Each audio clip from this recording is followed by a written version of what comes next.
Sebelum nonton video, jangan lupa subscribe, klik lonceng, like, komen, dan bagi ke sedawa-sedawa yang lain.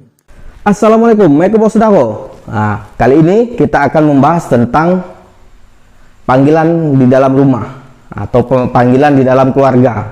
Nah, di dalam Tamyang itu anak pertama, anak kedua, anak ketiga, dan berikutnya dan seterusnya itu ada panggilan-panggilannya. Nah, jadi memang di Tamyang biasanya tidak dibiasakan menyebut nama, dianggap tidak sopan. Bahkan apalagi terhadap orang yang lebih tua dari kita. Nah, jadi biasanya tidak nama yang disebut. Nah, mungkin itu juga mungkin yang melatar belakangi kenapa ada panggilan-panggilan di dalam keluarga. Nah, kalau anak pertama itu dipanggilnya Long, bukan Long ya, Lung atau Yung, sama juga. Lung, Yung, ya, sama aja. Terserah mau menggunakan yang mana. Ada yang menggunakan Yung, ada yang menggunakan Lung, ada yang menggunakan ya nggak ada i-nya, ada juga, nggak ada masalah.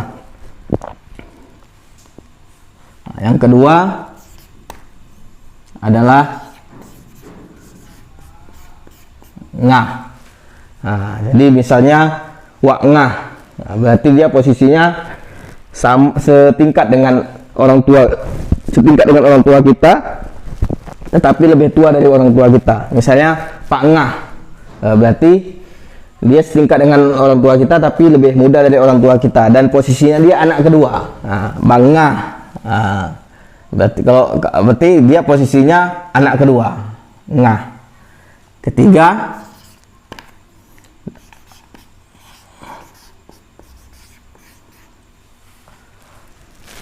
alang.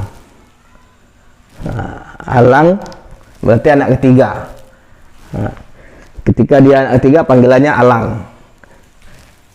Anak keempat panggilannya uteh. Nah, anak keempat adalah uteh. Anak kelima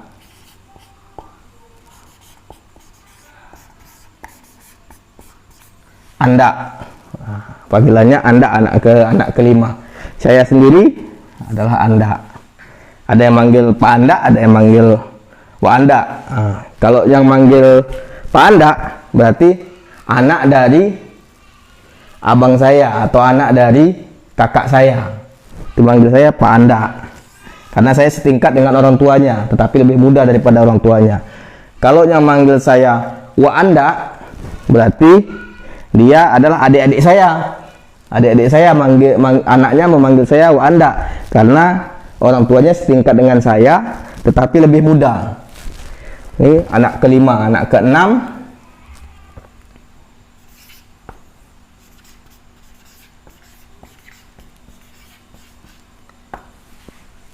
keenam anjang.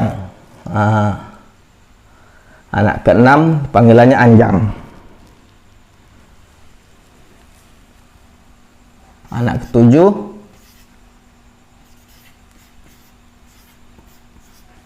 panggilannya ondok. Anak ketujuh panggilannya ondok. Anak kedelapan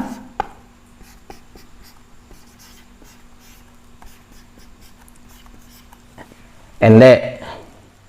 Anak ke-8 endek. Anak ke-9 panggilannya encu. Nah, ini ada perubahan sedikit di anak ke-9. Apa perubahannya?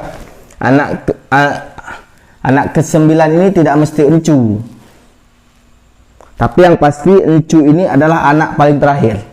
Anak paling kecil, dia akan menjadi encu. Dia bisa menjadi anak ke-5 yang seharusnya anda, dia jadi encu karena dia anak paling terakhir.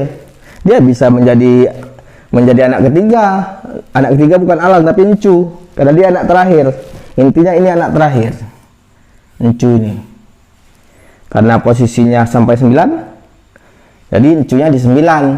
Nah, yang agak saya sanksikan ini dua ini. Itu mungkin ada perbedaan-perbedaan atau ada masukan dari yang lain, silahkan ketik di kolom komentar, atau ada hal-hal lain. Ya, dua ini atau ini kan sampai 9 atau 10, 11, 12, karena orang-orang lama biasanya anaknya banyak-banyak sampai belasan anaknya. Jadi bisa aja ada panggilan yang lain, bukan bisa, sangat bisa. Cuma saya memang tidak tahu.